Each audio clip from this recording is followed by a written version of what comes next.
माथे से टपके पसीना, गजब गर्मी का महीना। माथे से टपके पसीना, गजब गर्मी का महीना। ससुर जी हमारे पंखा ले आए, ससुर जी हमारे पंखा ले आए। सासू जी हराम कर दी जीना, गजब गर्मी का महीना। सासू जी कर दी जीना, गजब गर्मी का महीना। माथे से टपके पसीना, गजब गर्मी का महीना।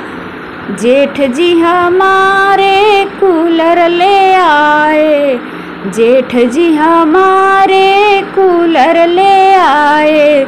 जेठनी अलग कर दीना, गजब गर्मी का महीना। जेठनी अलग कर दीना, गजब गर्मी का महीना। माथे से टपके पसीना, गजब गर्मी का महीना। देवर जी हमारे बेनिया ले आए, देवर जी हमारे बेनिया ले आए।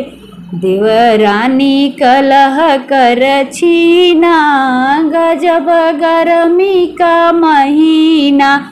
देवरानी कलह कर छीना, गजब गर्मी का महीना। माथे से टपके पसीना, गजब गर्मी का महीना।